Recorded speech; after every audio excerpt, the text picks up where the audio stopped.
अस्सलामुअलैकुम, welcome to RS learning zone. उम्मीद है आप सब खैरियत से होंगे। आज हम डिस्कस करने वाले हैं लेसन नंबर 11, 12 एंड 13। लेसन 11 हमारे पास है प्रोनाउंसिएशन ऑफ ओल्ड इंग्लिश। अगर आपने चैनल को सब्सक्राइब नहीं किया तो जल्दी से सब्सक्राइब कर दें। लेसन 11 में हमारे पास है कि जो हमारे आज ओल्ड इंग्लिश में वोवल्स और कॉन्सोनेंट साउंड का प्रोनाउंसिएशन है और जो हमारा मॉडर्न इंग्लिश का साउंड और प्रोनाउंसिएशन है वो बिल्कुल उससे मुख्तलिफ है ओल्ड इंग्लिश से। आज जो अल्फ़ाबेट्स हम यूज़ करते हैं उनका साउंड ओल्ड इंग्लिश में बिल्कुल और था।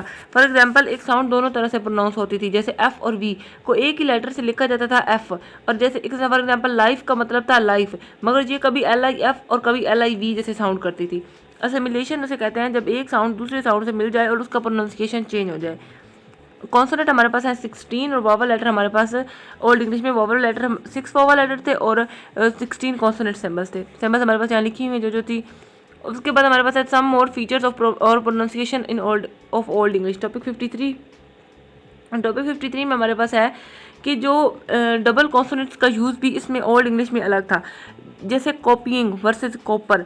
कॉपर और रिटर्न दोनों शॉर्ट वोवल थे, लेकिन डबल कॉन्सोनेंट का मतलब था कि लॉन्ग साउंड ऑफ कॉन्सोनेंट। जब हमारे पास C और P डबल लग जाता और T डबल लग जाता तो इसका मतलब होता था कि ये लॉन्ग साउंड ऑफ कॉन्सोनेंट है। Double letters actually double sound show करते थे, जैसे इटालियन जो स्वेडिश ज़बान में होता है। टॉपिक 44 हमारे पास है वोकैबुलरी ऑफ ओल्ड इंग्लिश। इसमें ओल्ड इंग्लिश ज़्यादा बोरिंग नहीं किया, लेकिन बल्कि अपने वर्ड्स खुद बनाए हैं, जैसे प्रीफिक्सेस और सफिक्सेस का यूज़ करके मैरी में TH लगा के मिर्थ, स्ट्रॉन्ग में स्ट्रेंथ और ट्रू के TH लगा के ट्रुथ। कंपाउंडिंग दो वर्ड्स मिलाकर नया वर्ड बनाते थे, जैसे हाउस और वाइफ, हाउस वाइफ बन गया। अफिक्सेस जो है अफिक्सेस बाउंड मॉर्फीम है और जो कंपाउंड है वो फ्री मॉर्फीम है, दो या दो से ज़्यादा होते हैं। Characteristic of Old English vocabulary and पे मैंने हाईलाइट कर दिया। Of Old English boring mostly Christianity से थी, for example Latin and Greek. Norman quest के बाद फ्रेंच का असर हुआ था। लर्निंग के लिए ओल्ड इंग्लिश के वर्ड्स रिप्लेस हो गए लैटिन और फ्रेंच से। आज हमने इस चैप्टर में ये पढ़ा है कि ओल्ड इंग्लिश प्रोनाउंसिएशन में वोवल्स और कॉन्सोनेंट दोनों बहुत डिफरेंट थे।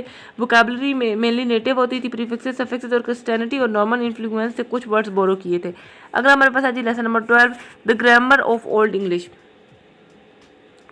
इसमें आज अब हमने इसके मेन टॉपिक्स जो है ना इस चैप्टर के, वो हैं सिंटैक्स, नाउन, प्रोनाउन, एडजेक्टिव और वर्ब और इसके ओवरऑल सिस्टम।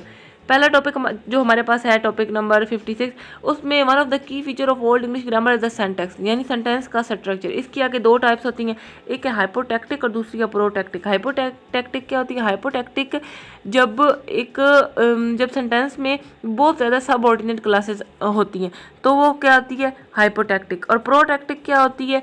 जब उसमें सेंटेंस शॉर्ट और सिंपल होते हैं तो हम उसे कहते हैं प्रोटैक्टिक। ओल्ड इंग्लिश में वर्ड ऑर्डर काफ़ी फ्री थे क्योंकि उसमें इन्फ्लेक्शन सिस्टम बहुत स्ट्रॉन्ग था। जैसे उर्दू में हम कहते हैं अली ने किताब पढ़ी, या हम कहें कि ये किताब अली ने पढ़ी, तो दोनों से मतलब क्लियर होता है ना। सेम ओल्ड इंग्लिश में भी ऐसे ही था। आगे हमारे पास है जी topic top nouns and pronouns. इसमें ओल्ड इंग्लिश नाउन जो हैं वो शो करते थे number, cases, strong and weak stem, strong and weak vowel stem और कॉन्सोनेंट स्टेम।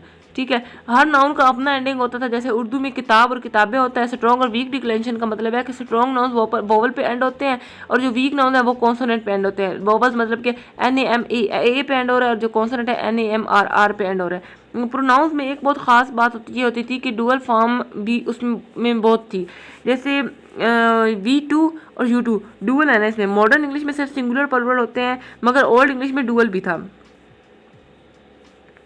अगला हमारे पास टॉपिक है adjective and articles in the old English. Adjectives इसके अंदर ओल्ड इंग्लिश में एडजेक्टिव्स के दो तरीके थे, एक था स्ट्रॉन्ग डिक्लेरेशन और दूसरा था वीक डिक्लेरेशन। स्ट्रॉन्ग का ये है कि जब नाउन के साथ कोई आर्टिकल जब प्रोनाउन ना हो, जैसे गुड मैन, लेकिन वीक का ये है कि जब उसके साथ कोई आर्टिकल होता था, जैसे द गुड मैन। मगर इंग्लिश ने एक बाद में इसे हटा दिया था फॉर सिंप्लिसिटी। टॉपिक 59 है verbs in the old English. Verbs इसके अंदर verbs in the old English, इसमें भी स्ट्रॉन्ग वर्ब्स और वीक वर्ब्स थे।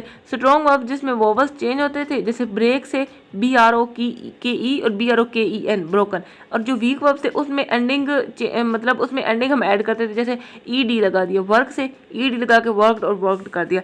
टेंसेस इसमें दो ही थे, एक था प्रेजेंट और दूसरा था past. Like no passive form like Latin और ग्रीक।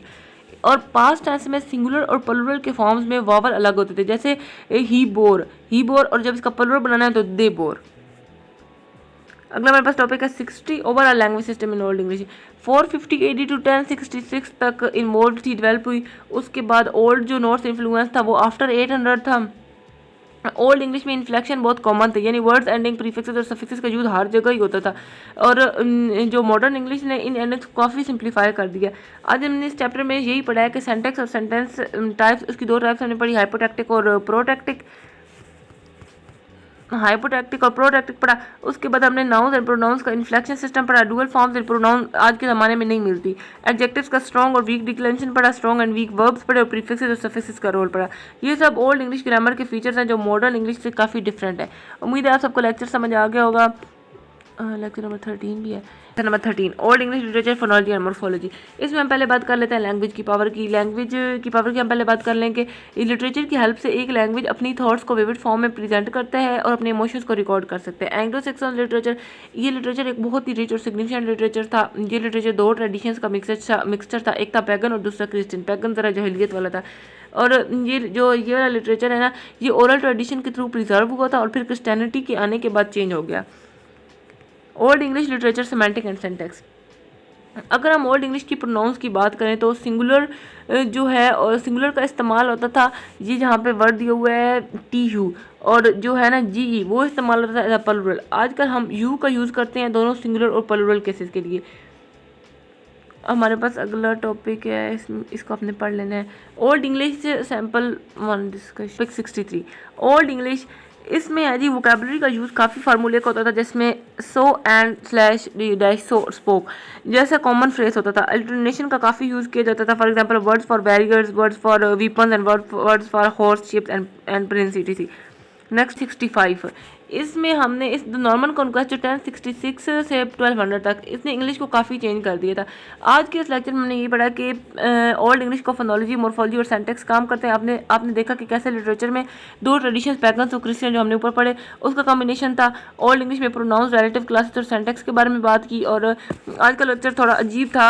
आपने अच्छी तरह से लेक्चर को हैंडआउट्स को पढ़ लेना है। अगर आपको लेक्चर पसंद आया तो चैनल को लाजमी सब्सक्राइब कर दें। मुझे अपनी दुआ में याद रखिएगा। तब मिलते हैं नेक्स्ट वीडियो में, तब तक अपना ख्याल रखिए। अल्लाह हाफिज़।